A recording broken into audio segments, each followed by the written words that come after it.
ओम शांति। आज बाबांकर 30/10/2025 महावाक्य शुणा।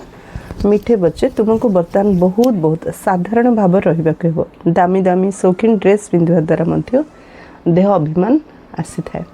साधु सन्यासी माने घर द्वार छाड़ी सिंपल रहिले। बाबा आमको जंगल को जीवा कहू नांती, घर संसार भितर ही रहिबा, किंतु बाबा कहले देही अभिमानी स्थिति रुह। देही अभिमान रहिबा सिंपल रहिले आमे देही अभिमान, आमे देह को जदी सजेइबा आमे केबे देही अभिमान स्थिति रहि पारिया कि? जते देह को सजेइबा सेते देह अभिमान रासिया, जते कॉस्टली ड्रेस पिंदा सेते देह अभिमान रासिया। तेणु बाबा कहउछंती घरे रुह किंतु सिंपल रुह, सादा सिंदा पिंधो, दामी दामी ड्रेस पिंधनी जो द्वारा देह अभिमान आसियो। प्रश्न, भाग्यर उच्च पद नथिले पिला माने केउ कथारे मांदा होई थांते? जार भाग्यर उच्च पद नै सने केउ कथारे मांदा होई थांते? उत्तर, बाबा क्वेश्चन पिला माने निजको सुधारिया पई चार्ट रख। जोगर चार्ट रखले बहुत फायदा हुए, हेले भाग्यर उच्च पद नथिले चार्ट रखु नांती। चार्ट न रखले निज ऊपर अटेंशन रहिलानी, निज ऊपर अटेंशन न रहले निज जामे चेक कलेनी कि चेंज कलेनी। नोटबुक सर्वदा साथी रे रखि था, चेक करो मु केते समय बाबा को मन पकाइले।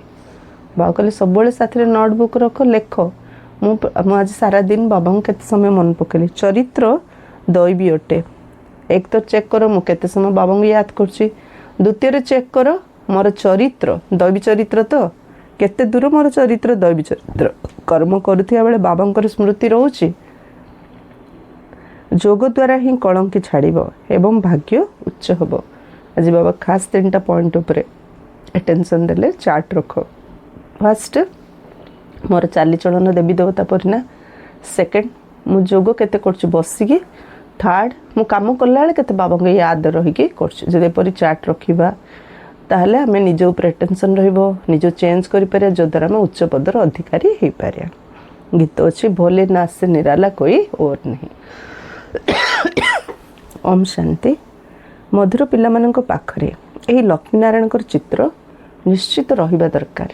काहेकि हमर लक्ष्य, जेहेतु हमर लक्ष्य लक्ष्मी नारायण, आमे सामने सब लक्ष्मी नारायण को फोटो रखिबा और देखिबा जे मु ए प्रकार मु भविष्य रे हेबी।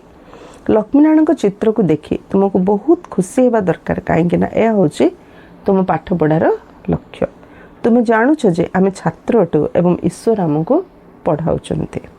आमे ईश्वरीय छात्र बा विद्यार्थी अटु, आमे एही पाठ पढ़ुछु। तेणु बाबा आम ज्ञान शुणुचंती। शिव बाबा ब्रह्मा बाबा द्वारा ज्ञान शुणेगी आम लक्ष्मी नारायण करछन। तो से लक्ष्मी नारायण फोटो मध्य सामने रे रखुथिबा, देखुथिबा, भाबुथिबा, चिंतन करथिबा, निजको निजे तुलना करथिबा। आमे ईश्वरीय छात्र बा विद्यार्थी अटु, आमे एही पाठ पढ़ुछु। समस्तक पई एही गोटे ही उद्देश्य रहिछि, लक्ष्मी नारायण को देखि बहुत खुशी हेबा दरकार। समस्त लक्ष्य कौन? सुख शांति पाया। तो सी जे सुख शांति रे थिले तांको देखि हमें बहुत खुशी होजे मते मते भविष्य रे एमदी हबार अछि। गीत मध्य पिला माने सुनिले बहुत भोलानाथ अटंती। केही केही शंकर को भोलानाथ भाबी थांती, पुणी शिव एवं शंकर को एक कर दी थांती। एबे तुम जानुछ जे शिव सर्वोच्च भगवान एवं शंकर देवता, पुणी दुई जन एक किपरि होई पारियो? शिव को केते जन भगवान जानछन, शिव शंकर एक ବୋଲି भाबुछंती। बाबा को न जानिला जाई जने जानि पारियनी शिव शंकर अलगा परमात्मा देवता। हमर तो केते ठाकुर अछंती, केते ठाकुर ठाकुराणी अछंती, किंतु एते ठाकुर ठाकुराणी की ठाकुर ठाकुराणी करिया वाला के परमात्मा, परमात्मा शिव सी मध्य शंकर को रचना करछंती। ए ज्ञान समस्त बारे स्पष्ट रूप रे नाही। एहा मध्य गीत रे सुनिलो जे भगवान भक्तंकर रक्षा करता, तबे निश्चित भक्तंक उपरे कौन से विपद अछि। तेणु तो भगवान आसंती भक्तर रक्षा करिया पे। से विपद कौन? आम पई समस्या आउ किए नहीं, शत्रु आउ किए नहीं, आमर 5 विकार ही आम पई समस्या विपद। मन सबुठ बड़ मित्र शत्रु मध्य, कने माइंड रे ही हमर विभिन्न प्रकार पॉजिटिव नेगेटिव संकल्प चली थे। मन मित्र केते होची, मन शत्रु केते होची? मन जेतल 5 विकार ग्रस्त ही भाबुची आम मन आम पई शत्रु। आम जेतल 5 विकार मुक्त ही भाबुची आम मन आम पई मित्र। तो शत्रु मित्र मत कला कि हमर मन को 5 विकार। 5 विकार विपद तो समस्त ऊपर रही। भक्त मत समस्त अटंती, ज्ञानी तो क्या कह जाई पारिबो नहीं। ज्ञान एवं भक्ति बिल्कुल अलग जिनस अटे। जेपरि शिव ଏବଂ ଶଙ୍କର ଅଲଗା ଅଟନ୍ତି। ଯେତେବେଳେ ଜ୍ଞାନ ମିଳୁଛି ପୁଣି ଭକ୍ତି ରହୁନି। ଏ ଦୁନିଆ ଲୋକ ତ ମାନୁନାହାନ୍ତି ଶିବ ଆଉ ଶଙ୍କର ଗୋଟେ ବୋଲି କହୁଛନ୍ତି, ଅଲଗା ନୁହନ୍ତି ହେଲେ ମାନେ ନାରାଜ ମାନିବାକୁ ମଧ୍ୟ। ହଁ, କାହିଁକି ମାନେ ସେମାନେ ଭକ୍ତିରେ ଆଗ ମଜିଛନ୍ତି ନା, ତ ଭକ୍ତିର କିଛି ଭାବ ଅଛି ନା, ଭାବର ଅର୍ଥ କିଛି ନାହିଁ ନା, ସେଥିପାଇଁ ସେମାନେ ମାନୁନାହାନ୍ତି। କିନ୍ତୁ ଭକ୍ତିରେ ମଧ୍ୟ ଶିବଙ୍କର ମନ୍ଦିରକୁ ମାନେ ବହୁତ ଜଣ ଭକ୍ତ ମାନେ ଯାଉଛନ୍ତି, କିନ୍ତୁ ତାର ମାନେ ଟିକିନିକି ଜ୍ଞାନର ପୁରା ଭିତରକୁ ଯାଉନାହାନ୍ତି, ଯାହା କିଛି ଉପରୁ ଉପରୁ ଯାଉଛନ୍ତି ଖାଲି। ଉପରେ ପୂଜା ବିଧି ସେଠି କରୁଛନ୍ତି। ତ୍ରିଶୂଳ କମ ରଖା ହେଇଛି, ସର୍ପ କମ ରଖା ହେଇଛି, ତ୍ରିଶୂଳ ମାନେ ଯାହା ବି କିଛି ସବୁ ଯାର ଗୋଟେ ଗୋଟେ ମହତ୍ଵ ଅଛି ନା। ଭକ୍ତି ମାନେ କଣ? ଗୋଟେ ବେପାର। ପ୍ରଭୁ ମୋର ଏ କାମଟା କରିଦିଅ, ନଡ଼ିଆ ଭାଙ୍ଗି ସେ କାମଟା କରିଦିଅ, ଦୀପ ଦେବି ସେ କାମଟା କରିଦିଅ, ଜୀବ ଦେବି ଏ କାମଟା କରିଦିଅ, ନା ଏଇଟା କରି ସେଇଟା କରି ଗୋଟେ ବେପାର ଚାଲିଛି ନା। ସେ ଭଗବାନ ଯିଏ ହଉଛନ୍ତି ହୁଅନ୍ତୁ, ଆମ କାମ ହେଇଗଲେ ଗଲା। ତାପରେ ଏମିତି ଯିବେ ସବୁ ଯାହା କିଛି ନିଜର ମନସ୍କାମନା ଧରି ଯିବେ, ପୂରଣ ନ ହେଲେ ତ ଲାଷ୍ଟକୁ ଭଗବାନ ମାନୁନାହାନ୍ତି, ସେ ଫଟୋ ନେଇକି ଫୋପାଡ଼ି ଦଉଛନ୍ତି। ତ କଣ ଜାଣୁଛନ୍ତି ନା ଜାଣିବାକୁ ଚାହୁଁଛନ୍ତି? ଲାଷ୍ଟକୁ ଏମିତି ବି କହୁଛନ୍ତି ଭଗବାନ ହିଁ ମତେ ଦୁଃଖ ଦେଲେ, ସୁଖ ଦେଲେ। ହଁ, ହେ ଭଗବାନ ମତେ ତ ଛୁଆ ଦେଲ କାହିଁକି, ନେଲ କାହିଁକି, ଏମିତି କହୁଛନ୍ତି ନା। ଛୁଆ କାର ମରିଗଲେ କାନ୍ଦୁଛନ୍ତି, ଭଗବାନ ପଥର ହେଇଗଲେ, ସେ ତ ପଥର ସେ କି ଭଗବାନ, ଏମିତି କହୁଛନ୍ତି ତାଙ୍କ ପାଖକୁ ଗଲେ। ସେ ପ୍ରକୃତରେ ଶିବ ପୁରାଣ ଅଛି, ଭକ୍ତିରେ ମଧ୍ୟ ଶିବ ପୁରାଣ ଅଛି, ଆଉ ସେଥିରେ ସ୍ପଷ୍ଟ ଲେଖା ହେଇଛି ଶିବ ଅଲଗା ଶଙ୍କର ଅଲଗା। ହେଲେ ସେ ପୁରାଣ ଯିଏ ପଢ଼ିବ ତ ସେ ଜାଣିବ ନା। ଆଉ କେବେ କିଛି ପଢ଼ିବନି, ବାପା ମା ଯେଉଁ କ୍ୱାଲିଟିର ହେଇଥିବେ, ଆମେ ଯେଉଁ ଏରାଉଣ୍ଡରେ ଯେଉଁ ସରାଉଣ୍ଡିଂରେ ବଡ଼ ହେଇଥିବା, ସେମାନେ ଯିଏ ଯେମିତି ଶିଖେଇଥିବେ ଆମେ ସେଇ ଜିନିଷରେ ହିଁ ବଢ଼ିବା ନା, ତ ସେଇଆ ହିଁ ଆମ ବୁଦ୍ଧି ରହିବ ନା। ଆକ୍ଚୁଆଲି ଦିଦି ଆମର ଏଠି କାହାର ବି ଭୁଲ ନାହିଁ ଦିଦି, ଯେଉଁମାନେ ଶାସ୍ତ୍ରର ଲେଖା ଆରମ୍ଭ କଲେ ସୃଷ୍ଟି ଆରମ୍ଭରୁ, ସେମାନେ ଯେମିତି ବତେଇଲେ ଧର୍ମଗୁରୁ ମାନେ ଆମେ ତାଙ୍କୁ ଫଲୋ କଲେ, ଆଉ ଆମେ ଫଲୋ କରିବାକୁ ବାଧ୍ୟ ମଧ୍ୟ। ଯେହେତୁ ଆମର ଏନସିଷ୍ଟର ମାନେ ତାଙ୍କୁ ଫଲୋ କଲେ, ଆମେ ତାଙ୍କର। ସେଇଥିପାଇଁ ତ ଏବେ ଏତେ ଧର୍ମ ସଂସ୍ଥା, ଏତେ ସମ୍ପ୍ରଦାୟ ବାହାରୁଛନ୍ତି ବୁଝିବା ପାଇଁ ବୋଲିରି, ଯେ ପ୍ରକୃତରେ ଆମେ ଯୋଉ ଭାବୁଛୁ ଆମର ପରମ୍ପରା କେମିତି ହବ, ସେ ଯୋଉ ଗ୍ରନ୍ଥ ଚେଞ୍ଜ ହେବାକୁ ପଡିବ। ଗ୍ରନ୍ଥ ଚେଞ୍ଜ ହବନି, କେବଳ ମତେ ହିଁ ଚେଞ୍ଜ ହବାର ଅଛି। ଯେ ଏମିତି ଭାବୁଥିବ ଗ୍ରନ୍ଥ ଚେଞ୍ଜ ହବ, ଧର୍ମ ପିତା ଚେଞ୍ଜ ହେବେ, ନହେଲେ ତ ଧର୍ମଗୁରୁ ମାନେ ସମ୍ମୁଖକୁ ଆସିକି କହିବାକୁ ପଡିବ। କିଏ ଧର୍ମଗୁରୁ ଆସିକି, ସିଏ ବି ତ ଆମ ପରି ସାଧାରଣ ମଣିଷ ନା, ତାଙ୍କ ବୁଦ୍ଧିରେ ବି ଯାହା ଅଛି ତାହା କହିବେ ନା। ସେଇଥିପାଇଁ ତ ନିଜ ସୃଷ୍ଟିର ମାଲିକ ପରମାତ୍ମା ଆସି ଆମକୁ ବୁଝାଉଛନ୍ତି ପ୍ରତ୍ୟେକ କଥା। ତେଣୁ ଭକ୍ତି ସମସ୍ତେ କରିଦେବେ, କାହିଁକି ଜୁହାର ମୁଣ୍ଡିଆ ମାରିଲ, ଟଙ୍କା 2 ଟଙ୍କା ପକେଇଦେଲ, ଦୀପ ଜାଳିଦେଲ, ପଳେଇ ଆସିଲ। କିନ୍ତୁ ଜ୍ଞାନ ବୁଝିବା ପାଇଁ ବୁଦ୍ଧି ଦରକାର ନା, ଭାବନା ଦରକାର ନା, ଇଚ୍ଛା ଦରକାର ନା, ତ୍ୟାଗ ଦରକାର, ତପସ୍ୟା ଦରକାର। ସେଥିପାଇଁ ଜ୍ଞାନ ସମସ୍ତଙ୍କୁ ବୁଝା ପଡ଼ିବନି। ସେଇଟା ମଧ୍ୟ ଭଗବାନ ଶିବଙ୍କର ବହୁତ ବଡ଼ ଗୋଟେ ଭକ୍ତ ହେଇଥିବାକୁ ପଡ଼ିବ। ହଁ, ଭକ୍ତ ହେଇଥିଲେ ହିଁ ବୁଝା ପଡ଼ିବ, ନଥିଲେ ବୁଝା ପଡ଼ିବନି। ତେଣୁ ବାବା କହୁଛନ୍ତି ଯେତେବେଳେ ଜ୍ଞାନ ମିଳୁଛି, ପୁଣି ଯେପରି ଶିବ ଏବଂ ଶଙ୍କର ଅଲଗା ଅଟନ୍ତି। ଆଉ ଗୋଟେ କଥା ବାବା କହୁଛନ୍ତି, ଯେଉଁମାନେ ବହୁତ ପୁଣ୍ୟ କର୍ମ କରିଥିଲେ, ଦେବୀ ଦେବତା ଧର୍ମର ଥିଲେ, ପୂର୍ବ ଜନ୍ମରେ ବାବାଙ୍କୁ ଜାଣିଥିଲେ, ସେଇମାନେ ଆସୁଛନ୍ତି। ବେସିକାଲି ବାବାଙ୍କର ପିଲାମାନେ ବାବାଙ୍କୁ ହିଁ ଜାଣୁଛନ୍ତି, କିଏ କୋଉ ଟାଇମରେ ଜାଣୁଛନ୍ତି। ତାହେଲେ ଏଇ କଳି ଯୁଗରେ, ଏ ସଙ୍ଗମ ଯୁଗରେ ବହୁତ ଭାଇ ଭଉଣୀ ମାନେ ଅଛନ୍ତି ଯେଉଁମାନେ ରାତି ପାଇଲେ ମନ୍ଦିରକୁ ଯାଉଛନ୍ତି, ବହୁତ ବଡ଼ ବଡ଼ ଭକ୍ତ ମାନେ, ସେମାନେ କଣ ପାଇଁ ଜାଣୁନାହାନ୍ତି ବାବାଙ୍କୁ, ଆସିପାରୁନାହାନ୍ତି, ଏବେ ବି ଅଛନ୍ତି। ମାନେ ତମେ ସେମାନେ ପୂର୍ବ ଜନ୍ମରେ ବାବାଙ୍କୁ ଡାକୁନଥିଲେ, ନା ନା ନା ନା, ଯାହା କିଛି ଏବେ ହିଁ ଏ ଜନ୍ମରେ ଭକ୍ତି କରୁଛନ୍ତି। ସବୁ ଆତ୍ମା ଆରମ୍ଭରୁ ପରମ ଧାମରୁ ଆସିନାହାନ୍ତି।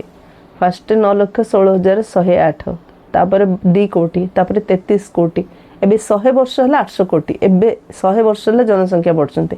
ତା ପୂର୍ବରୁ ସବୁ ପରମ ଧାମରେ ଥିଲେ ନା। ହେଲେ ଏବେ ଯୋଉ ଗୋଟେ 2ଟା ଜନ୍ମ ଯେଉଁମାନେ ନେଇଛନ୍ତି, ଗୋଟେ ଜନ୍ମ ତ ସେମାନେ ଭକ୍ତି କରୁନଥିବେ, ମନେକର କରିଥିବେ ଗୋଟେ 2ଟା ଜନ୍ମ, ତ ସେମାନେ କ'ଣ ପୁରୁଣା ଭକ୍ତ କି? ଯେ 63 ଜନ୍ମ ହେଲା ଭକ୍ତି କରୁଛି, ସିଏ ଆଗେ ଜ୍ଞାନ ବୁଝିବ। ଯାକୁ ଜୋରରେ ଶୋଷ ଲାଗୁଥିବ, ତାକୁ ଟିକେ ପାଣି ଦେଲେ ମଧ୍ୟ ବଡ଼ ସନ୍ତୁଷ୍ଟ ଫିଲ୍ କରିବ।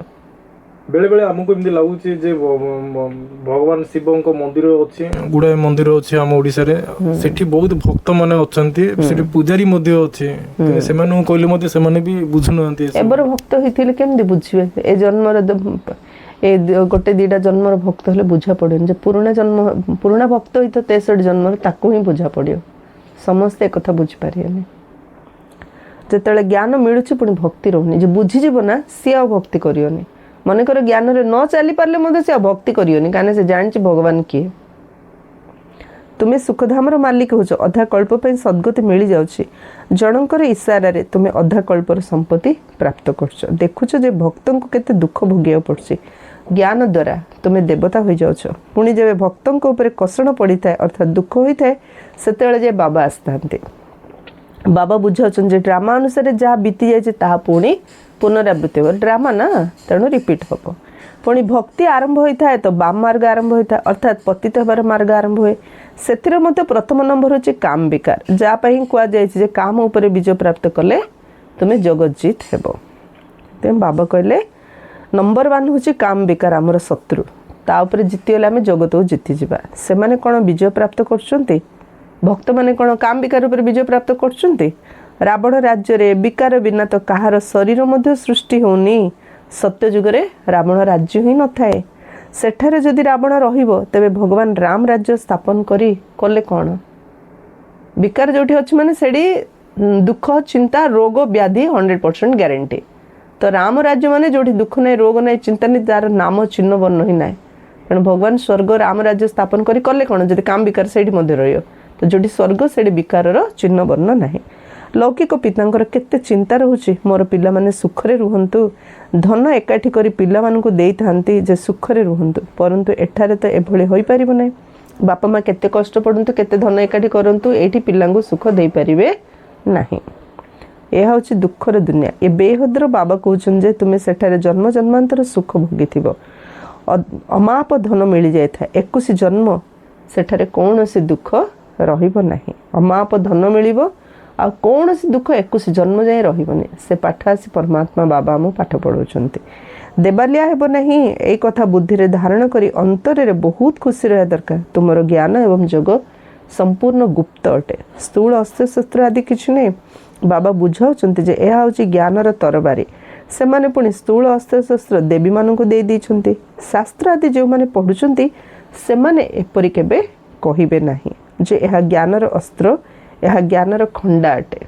ज्ञान को अस्त्र बा खंडा ली शास्त्र पढ़िया वाले केबे कहि पारेनी यह बेहद्र बाबा ही बसी बुझाउछन कारण ए ज्ञान द्वारा ही परमात्मा मो विकार उपरे विजय प्राप्त करूछन बाकी शास्त्र तो जन्म जन्म होला जुग जुग होला पढ़ी आछन काहे के विकार उपरे विजय प्राप्त करले दुनिया तो दिन नाउरी विकारी ही चलछ आउरी अधपतन आउरी तम प्रधान ही चलछ से माने भाबुचन जे शक्ति सेना माने ही विजय प्राप्त करछन तेणु निश्चित कौन से अस्त्र शस्त्र थिबो बाबा आसी ए सब भूल कथा बुझाउछन्ति तुमरा ए कथा को ढेर लोक सुनिबे विद्वान लोक माने मध्य दिने न दिने आसीबे अविनाशी बाबा अटंती ना तुम्हें संतान माने श्रीमत पालन कले ही कल्याण हबो तेबे जे देह अभिमान समाप्त हबो श्रीमत पालन कले हमर कल्याण हबो हमर देह अभिमान समाप्त हबो तेणु देह अभिमान को समाप्त करिया पे हमको बाबार श्रीमत रे चालियार अछि तेणु साहुकार लोक माने आसुनांती श्रीमत रे के चालियो तेणु साहुकार लोक माने एठिके आसु टिके पैसा आइला माने के भगवान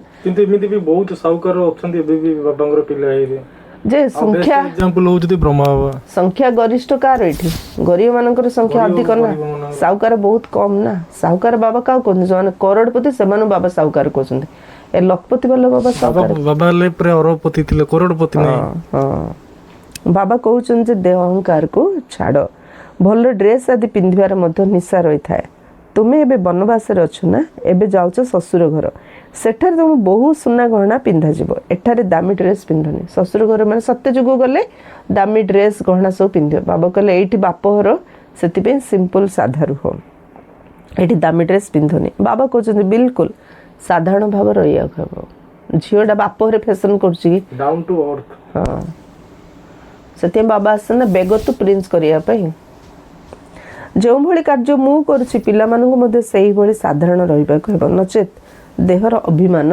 आसी जेते ब्रह्म बाबा सब करी के देखै छथि हमें सब प्रिंस प्रिंसेस सब सत्य जुग रे हेबा आ हमर जेती सब कॉस्टली सिटी ही रहिबो एठी में सेते ब्रह्म बाबा करोड़पति हेले मध्ये निजे साधारण रही के देखैले आ निजे जेमति बाबा हमगु मध्ये सेमति शिक्षा दोछंती नचेत देहर अभिमान आसी जाय था ताहा पुणी बहुत क्षति कर दे था तुम्हें जानूछ जे आमे ससुर घर जाउछु सेठार हमको बहुत गहना मिलिबो एठारे तुमको सुना गहना आदि पिंधिबार नाही आजिकल केते चोरी आदि होचे रास्ता रे ही डाकू छोड़े नहीं जाउछंती दिन को दिन ए हंगामा आदि बेसी बेसी बढ़ी चलियो सेथे बाबा कहउछन जे निजको आत्मा भाबी मते मने पकाओ देह अभिमान आसले बाबा को भूली जाओ आत्मा भाबी मते मने पकाओ देह अभिमान आसले बाबा को भूली जाओ एही परिश्रम एबे ही करिया पड़छ पुणी केबे भी भक्ति मार्ग रे एही परिश्रम करबा को पड़िबो नाही एबे तुमे संगम जुग रे अछ तुमे जानिछ जे बाबा आसुथंती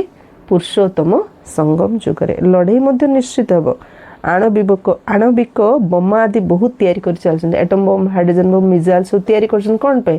ଏ ଲାଷ୍ଟ ଥାର୍ଡ ୱାର୍ଲଡ ୱାର୍ ପାଇଁ ଫୁଲ୍ ପ୍ରିପାରେସନ୍ ଚାଲିଛି ଏବେ। ରୁଷ ପାଖରେ 7000 ସମଥିଙ୍ଗ ମାନେ ଆଣବିକ ବମ୍ ଆଟମ୍ ବମ୍ ଅଛି। ତ କୋଉଥିପାଇଁ? ରଖିବା ପାଇଁ, ସଜାଇବା ପାଇଁ ମାନେ ସେ ଗୋଟେ ରାଷ୍ଟ୍ର ପୁରା ୱାର୍ଲଡ କୁ ପୁରା ପାଉଁଶ କରିଦବ। ହଁ, ତ କେତେ ବି ତାଙ୍କୁ କୁହ ଯେ ଏହା ବନ୍ଦ କର, ପରନ୍ତୁ ଏପରି ହୋଇପାରିବ ନାହିଁ। ଏହା ଡ୍ରାମାରେ ନିର୍ଦ୍ଧାର୍ଯ୍ୟ ଅଟେ। ବୁଝେଇଲେ ମଧ୍ୟ ବୁଝିବେ ନାହିଁ। ମୃତ୍ୟୁ ତ ହେବାର ଅଛି, ତେଣୁ ବନ୍ଦ କିପରି ହେବ? ଥରେ ସମସ୍ତେ ରାଷ୍ଟ୍ର ମାନେ ଗୋଟେ ଡିସାଇଡ୍ କଲେ ଆଟମ୍ ବମ୍ କେହି ବି ତିଆରି କରିବେନି। ମାତ୍ର ଲୋକ ମାନେ ରାଷ୍ଟ୍ର ମାନେ ପୁଣି ମାନେ ସିକ୍ରେଟଲି ସେମାନେ ବନେଇଦେଲେ। ଆରେ ଗୋଟେ ରାଷ୍ଟ୍ର ପାଖରେ ଅଛି, ଅନ୍ୟ ଜଣ ଭୟ ଲାଗୁଛି ନା, ସେ ଯଦି ମୋ ଉପରେ ପକେଇବ, ମୋ ପାଇଁ ସୁରକ୍ଷା ପାଇଁ ମୁଁ ଯଦି ଗୋଟେ ରଖିବି ତାପରେ ଗୋଟେ ପକେଇଲେ ସେ ମୋତେ ଆଟାକ୍ କରିବନି, ନହେଲେ ମୋ ଉପରେ ବ୍ଲାଷ୍ଟ କରିଦେନି, ମୁଁ ପୁରା ନଷ୍ଟ ହେଇଯିବିନି। ଭୟ ତ ରହୁଛି ନା ସମସ୍ତଙ୍କର। ସମସ୍ତେ ତାର ଡିମେରିଟ୍ ଜାଣିଛନ୍ତି, ତଥାପି କରୁଛନ୍ତି। ଡ୍ରାମାରେ ନିର୍ଦ୍ଧାର୍ଯ୍ୟ ରହିଛି। କ'ଣ କଲେ ବାବା? ଡ୍ରାମାରେ ନିର୍ଦ୍ଧାର୍ଯ୍ୟ ରହିଛି। ଯାଦବ ଏବଂ କୌରବମାନଙ୍କୁ ସମାପ୍ତ ହେବାର ଅଛି। ଡ୍ରାମାରେ ଏମିତି ପ୍ଲାନିଂ ଅଛି, ଯାଦବ ଆଉ କୌରବମାନଙ୍କର ସମାପ୍ତ ହେବ। ପାଣ୍ଡବମାନେ ବିଜୟ ପ୍ରାପ୍ତ କରିବେ, ସତ୍ୟଯୁଗ ଦୁନିଆର ରାଜ୍ୟ କରିବେ। ଯାଦବ ହେଲେ ୟୁରୋପବାସୀ, ସେମାନଙ୍କର ହେଲା ବିଜ୍ଞାନର ଅହଙ୍କାର। ଦିଦି ମହାଭାରତ ଯୁଦ୍ଧ ଏବେ ଚାଲିଛି। ତାହେଲେ ଏଇଟା ହଉଛି ସଙ୍ଗମ ଯୁଗ। ହଁ, ତାହେଲେ ମହାଭାରତ ଶାସ୍ତ୍ରରେ ଯୋଉ କହୁଥିଲେ କେବେ ଆକ୍ଚୁଆଲି ଚାଲିଛି ମହାଭାରତ? କଳିର ଶେଷ, ସତ୍ୟର ଆଦି, ସଙ୍ଗମ ଯୁଗରେ ମହାଭାରତ ଚାଲିଛି ଭାଇ ଭାଇ ଭିତରେ। ଏଇଠି ପଇସା ହଉଛି ମେନ୍ ଇମ୍ପୋର୍ଟାଣ୍ଟ। ଯୁଆଡ଼େ ପଇସା ସିଆଡ଼େ ମଣିଷ। ସେଥିପାଇଁ ପଇସାର କାରବାର ହିଁ ଟୋଟାଲି ପରମାତ୍ମା ବନ୍ଦ କରିଦେଉଛନ୍ତି। ସତ୍ୟ ଯୁଗରେ ପଇସାର କାରବାର ହିଁ ନଥିବ। ସତ୍ୟ ଯୁଗରେ ପଇସା ନା ନା ନା। ଯାଦବ ହେଲେ ୟୁରୋପବାସୀ, ସେମାନଙ୍କର ହେଲା ବିଜ୍ଞାନର ଅହଙ୍କାର। ମାନେ ସତରେ ମାନେ ସତ୍ୟ ଯୁଗରେ କୌଣସି ପଇସା ପତ୍ର ନା ନା ନା କିଛି କାରବାର ନଥିବ ସେଠି।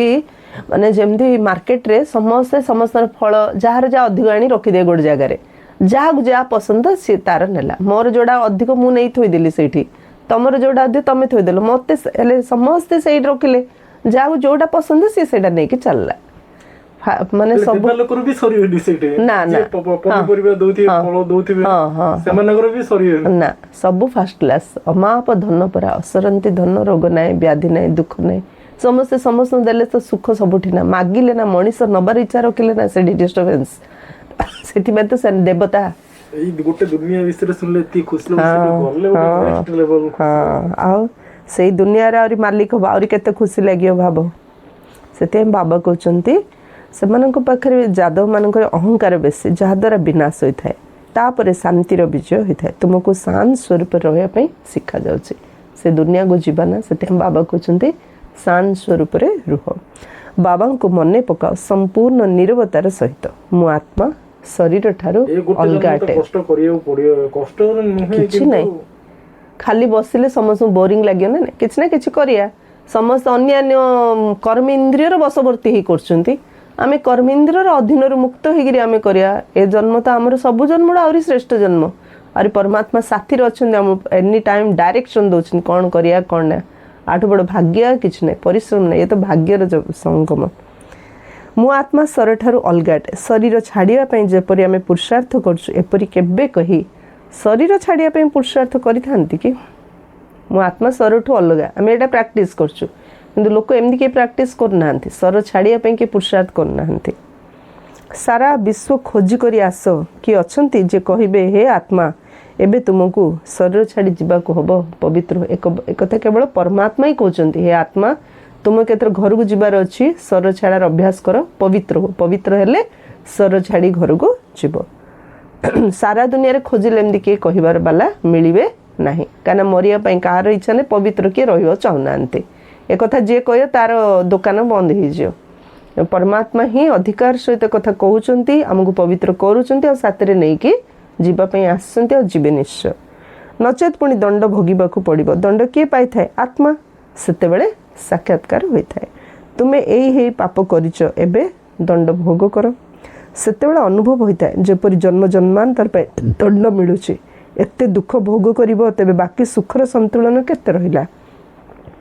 ବାବା କହୁଛନ୍ତି ଯେ ବର୍ତ୍ତମାନ କୌଣସି ପାପ କର୍ମ କର ନାହିଁ। ଶେଷ ସମୟ ଆସିଲାଣି, ଏବେ ଜଜମେଣ୍ଟର ଟାଇମ୍ ଆସିଛି।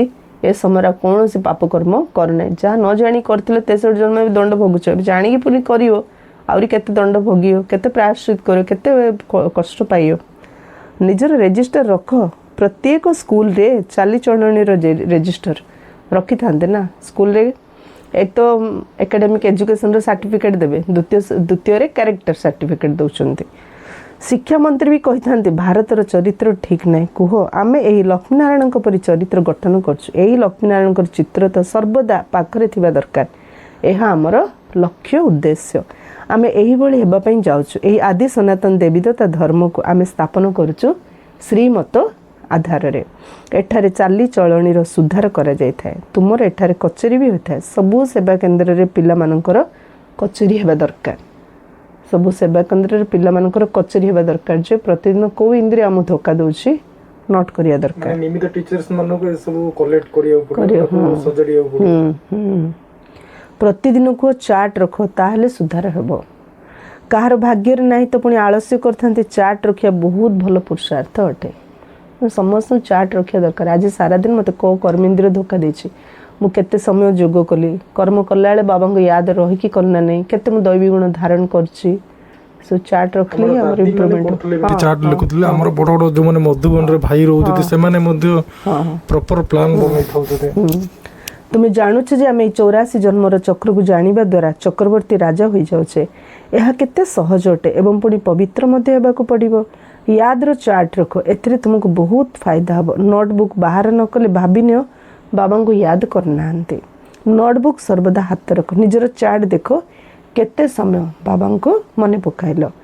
ୟାଦ ବିନା କଳଙ୍କି ଛାଡ଼ିପାରିବ ନାହିଁ। ଜଙ୍କ୍ ଛଡ଼ାଇବା ପାଇଁ ଜିନିଷକୁ କିରୋସିନରେ ପକାଇଥାନ୍ତି ନା।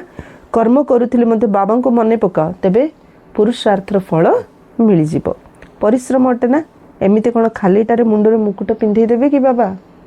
କିଛି ତ ପରିଶ୍ରମ କରିବାକୁ ପଡ଼ିବ ନା। ଏତିକି ପରିଶ୍ରମ କର, ସବୁ କର୍ମ କଲାବେଳେ ବାବାଙ୍କୁ ୟାଦ କର।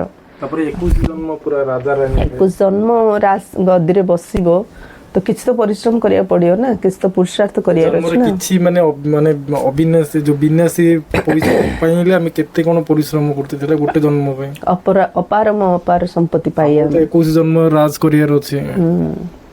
ବାବା ଏତେ ଶ୍ରେଷ୍ଠ ପଦ ଦେଉଛନ୍ତି, କିଛି ତ ପରିଶ୍ରମ କରିବାକୁ ପଡ଼ିବ। ଏଥିରେ ତ ହାତ ଗୋଡ଼ ଆଦି କିଛି ବି ଚଳାଇବାର ନାହିଁ। ପାଠପଢ଼ା ତ ବିଲକୁଲ ସହଜ ଅଟେ। ବୁଦ୍ଧିରେ ରହିଛି ଶ୍ରୀ ବାବାଙ୍କ ଯୋଗୁଁ ବ୍ରହ୍ମାଙ୍କ ଦ୍ୱାରା ଆମେ ଦେବତା ହେଉଛୁ। କୁଆଡ଼େ ବି ଯାଉଛ ବ୍ୟାସ ପିନ୍ଧିଥାଉ। କୁହ ବାସ୍ତବରେ ଏହା ଆମର କୋଟ୍ ଅଫ୍ ଆର୍ମସ୍। ବୁଝାଇବା ସମୟରେ ବଡ଼ ରାଜକୀୟ ଢଙ୍ଗ ରହିବା ଦରକାର।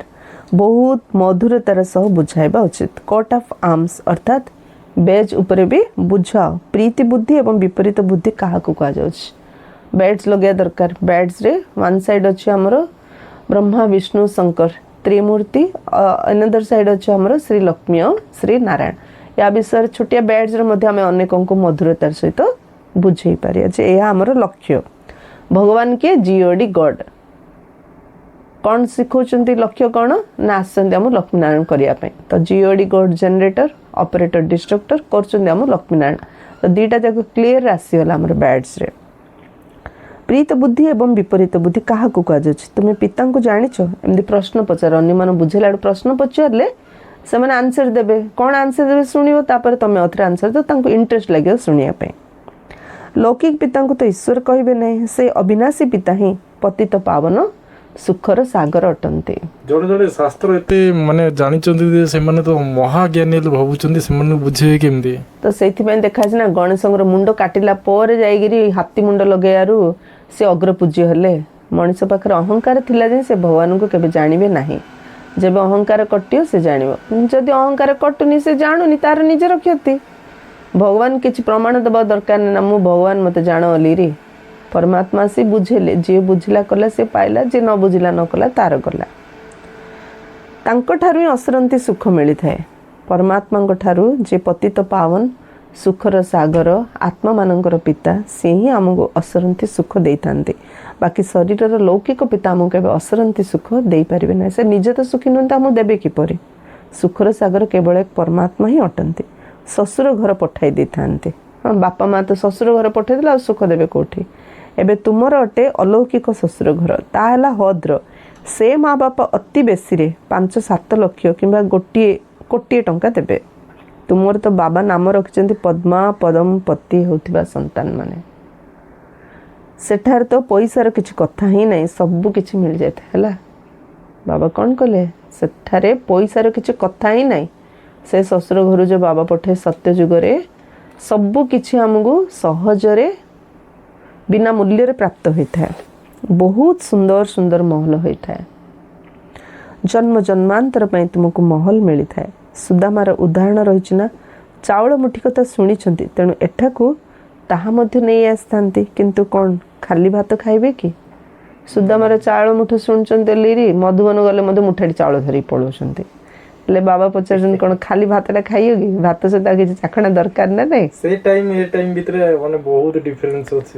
ଏବେ ମଧ୍ୟ ମାତାମାନେ ଧରିକି ପଳାଉଛନ୍ତି। ଏଇଟା ଭକ୍ତିର ଗୋଟେ ଏକ୍ଜାମ୍ପଲ ଦିଆ ହେଲା ନା। ଆଉ ଟାଇମ୍ କ'ଣ ଏମିତି କ'ଣ କିଛି ନା ନା, ଭକ୍ତିର ଗୋଟେ ସବୁ ଦୃଷ୍ଟାନ୍ତ ଏସବୁ।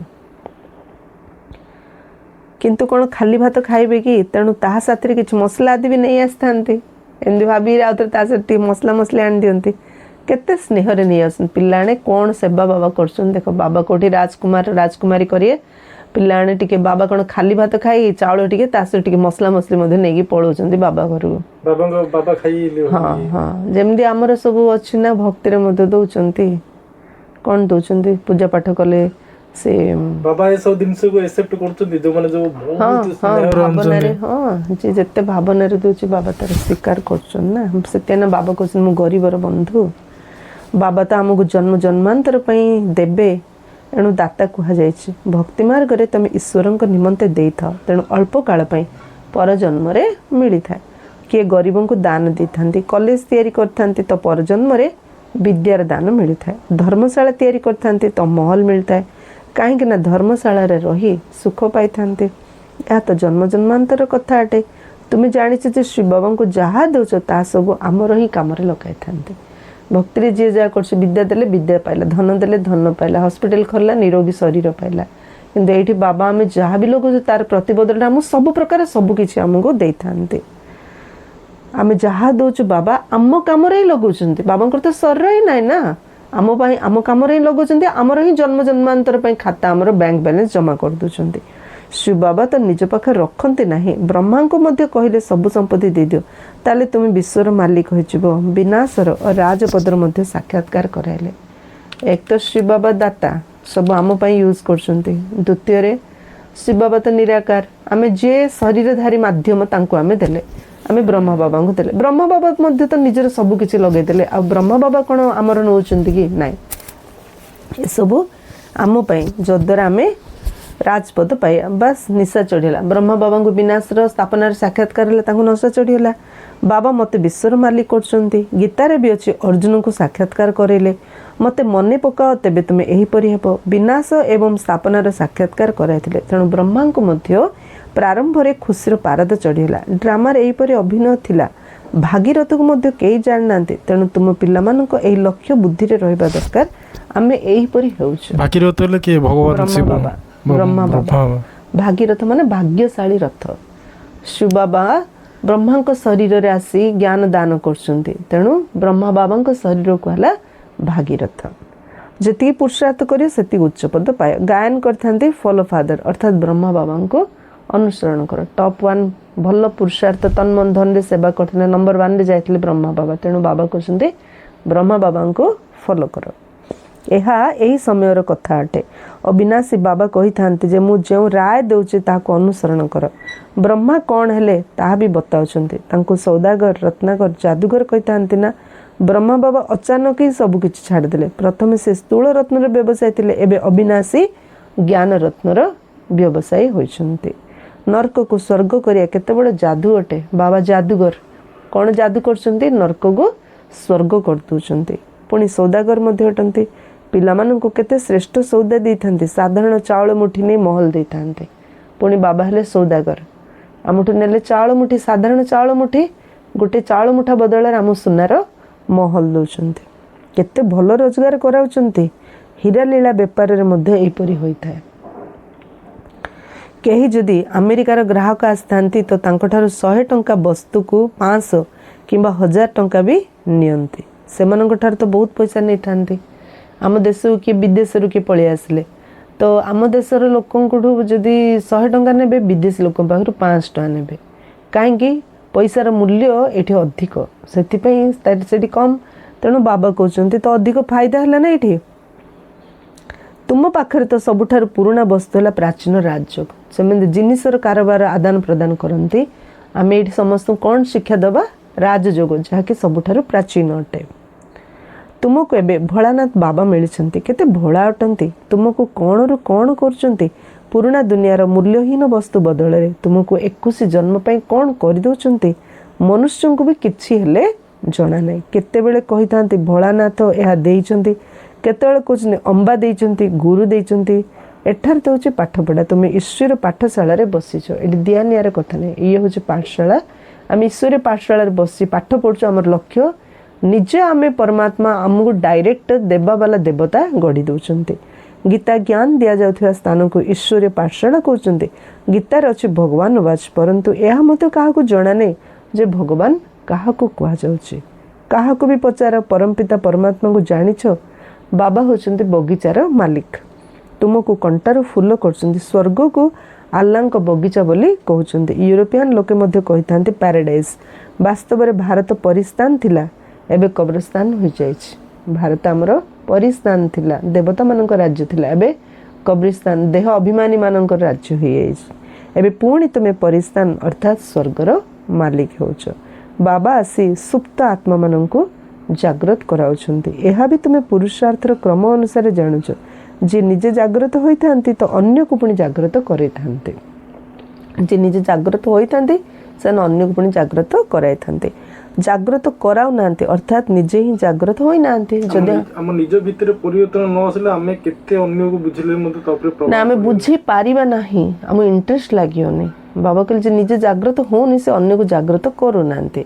आ निजे चेंज नय का कहले मते तांको ऊपर किछ प्रभाव मते पडुनी तेणु बाबा बुझाउछन जे ए गीत आदि भी ड्रामा रे निर्धारित अछि केउ केउ गीत बहुत मनमुग्धकर जेबे तुमे उदास हो जाउछो तो ए गीत बजाओ ताहले खुशी फेरी आसियो रात के राही थक मत जाना सुबह का मंजिल दूर नहीं यह मध्य भल गीत अटे एवं रात्रि शेष हो मनुष्य भावुन जेते भक्ति करू भगवान शीघ्र मिल जाए हनुमान आदि साक्षात्कार हेले भावती भगवान मिलगले बाबा कही था साक्षात्कार आदि सब ड्रामा रे निर्धार्य रही जेपरी भावना रखि था तार साक्षात्कार होता है जो रूपड़ा दिन राति भावुए से रूपड़ा को देखी दिखती बाकी एपरी कहीं हो न था बाबा कहते ब्यास तो समस्ते सर्वदा लगाई रखु विभिन्न प्रकार ब्यास तैयारी होची बुझाइवाई यह बहुत भल माध्यम अटे हाथ में किसी धरिया सब बेले कष्ट किंतु आम ड्रेस रे बैड्स लगे था आते जुआड़े जा से ड्रेस रे तो ऑटोमेटिक बैड्स रही आम बुझे आम बहुत सहज हो तुम्हें रुहानी सैनिक अटन मिलिट्री फोर्स रे मध्य सब स्टार सब लगे था ना तो आम रुहानी सैनिक आम सैनिक मानकर सर्वदा निर्दिष्ट चिन्ह रही है तुम्हें मैंने एपरी बैड्स पिंधि रही निशा चढ़ो जे आम एहीपरी लक्ष्मी नारायण होउछु आम विद्यार्थी अटु बाबा आमको मनुष्य देवता कर मनुष्य देवता मानकर पूजा करते मनुष्य देवता मानकर पूजा करते बाबा आसने आम मनुष्य देवता अर्थात पुजारी पूज्य कर दौरान देवता माने तो देवता मानकर पूजा करेंगे नहीं एठारे मनुष्य देवता मानकर पूजा करते कहीं देवता माने श्रेष्ठ अटंती मनुष्य पूजा देवता करते देवता मानकर पूजा मनुष्य करते अर्थ कहीं कारण देवता माने मनुष्य मान ठारू उत्तम अटंती उच्च अटंती श्रेष्ठ अटंती तेणु बाबा आसंती एबे पूजा करिवार छड़ेगी आमको पूज्य कर दउछन मनुष्य देवता श्रेष्ठ कर दउछन अच्छा मीठे मीठे सिकिलधे बच्चों प्रति माता पिता बाप दादा का याद प्यार और गुड मॉर्निंग रूहानी बाप की रूहानी बच्चों को नमस्ते हम रूहानी बच्चों की रूहानी बाप दादा को याद प्यार गुड मॉर्निंग और नमस्ते नमस्ते नमस्ते धारणा पाई मुख्य सार बुद्धि रे सर्वदा निजर एम ऑब्जेक्ट अर्थात लक्ष्य एवं उद्देश्य को मन रखिया हेबो लक्ष्य लक्ष्मी नारायण उद्देश्य से गुण से चरित्र निज भितरे धारण करिबा लक्ष्मी नारायण चित्र सर्वदा साथी रे रही था यही खुशी रे रुह जो मुझे पाठ पढ़ी बैट्स कौन पे लगे कहते बैट्स को देखुआ भावुआ मुझे पाठ पढ़ी यही अन्य मानक मत यही करार अच्छे एबे आमे माने ईश्वरीय विद्यार्थी अठु सेकेंड निजर पुराना मूल्यहीन चाउल मुठाक दे महल नेबा को हेबो आम पाखरे जहाँ अच्छे सब मूल्यहीन गोटे चाउल मुठा सहित सामान ताकू जदि बाबा सेवार लगे तार प्रतिबदल आमको सुनार महल 21 जन्म पाई सबकिछि प्राप्त हब। ब्रह्मा बाबा को अनुकरण करी अविनाशी ज्ञान रत्नर बेपारी हेबाकू पड़िब। ब्रह्मा को फॉलो कर, बाबा समान ज्ञानी और जोगी हो। वरदान निजर निश्चय आधार रे विजयी रत्न हे समस्तों पाई मास्टर सहारा दाता हो। निश्चय आधार रे विजय प्राप्त करिया वाला मास्टर सहारा। निज निश्चय रखिले अन्यर सहारा हेले, निज निश्चय रखिले विकार उपर विजय प्राप्त कले। जति निश्चय हैला सेति आमे अन्य मानको मध्य सहयोग देई पारिया। निश्चय बुद्धि पिला माने विजयी स्थिति रहउथिबा कारण सर्वदा खुशी रे नाचि थांते। जार जति जे पूरा निश्चय रखे से संपूर्ण विजय प्राप्त करे से सब खुशी रे नाचिबो। से माने निजर विजय वर्णना करि न थांते, किंतु विजयी होइथिबा कारण अन्य मानकर मध्य साहस बढ़ाई थांते। खाली से माने निजे ही सफलता पांतेनी, निज सफलता प्राप्त करे तो अन्य माननको मध्य से सफलतार अधिकारी करि थांते। अन्य माननको भितर मध्य साहस बढ़ाई थांते, कारण प्रैक्टिकल निज अनुभव कले ना। तेणु निजर प्रैक्टिकल अनुभव आधार रे अन्य माननको भितर मध्य से माने साहस बढ़ाते। से माने काहाकू तळकू खसा पे चेष्टा करते नहीं। जार बाबा ऊपर निश्चय अच्छी से माने केबेले काहाकू तळू खसा पे चेष्टा करिए नहीं, किंतु बाबा समान सहारा दाता होइथांते, अर्थात तळू ऊपर को उठाई थांते। बाबांकर काम तळू ऊपर को उठाया। जार बाबा उपर निश्चय से मध्य अन्य मानकू तळू ऊपर को उठेइबो। व्यर्थ ठारू सर्वदा दूरे रही थांते। तबे एही भली विजयी पिला माने समस्त पे मास्टर सहारा दाता होई जानते। जो माने केबे व्यर्थ संकल्प करंतिनी सेई माने अन्य मान पे सहारा हे पारे। तेणु बाबा कहते निश्चय बुद्धि विजयंती। स्लोगान निस्वार्थ एवं निर्विकल्प स्थिति रे सेवा करथे आत्मा माने ही सफलता मूरत अटंती। से मानकू सफलता मिलिबो जो माने निस्वार्थ एवं निर्विकल्प। एक तो सेवा कला कौन स्वार्थ रखिएनि, द्वितीय सेवा कला पोरे तापे किसी संकल्प विकल्प चलेनि, से मानकू कहाजिबो सफलता मूरत आत्मा। अव्यक्त इशारा निज प्रति एवं समस्तों प्रति निजर संकल्प द्वारा जोगर शक्ति गुड़ी को प्रयोग कर। जोगर प्रयोग करने निजर दृष्टि वृत्ति मध्य पवित्रता पर आहरी अधिक ध्यान दियो। जोग केत लगे निजर दृष्टि आ वृत्ति जते प्योर होबो सेते हमर जोग लगे। दृष्टि आत्मिक दृष्टि, वृत्ति आत्मिक वृत्ति द्वारा मन आ बुद्धि को आमे बाबा सहित सहजरे जोड़ी पारिबा। तबे प्रथम मूला दुआ हला निजर संकल्प को शुद्ध ज्ञान स्वरूप एवं शक्ति स्वरूप कर। पवित्र अर्थ निज संकल्प को शुद्ध करिया।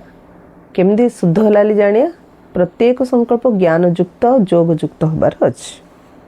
जी जिते भी भटकी जाइथिबा आत्मा होइथाउ, उदास होइथाउ, दुख अवस्था आसीथाउ बा खुशी रे रहिबा असंभव बोली भाबिथाउ, किंतु तुम सम्मुख को आसवा मात्र के तुमर मूरत तुमर वृत्ति तुमर दृष्टि आत्मा को परिवर्तन करदो। यह ही हूँ जोगर प्रयोग।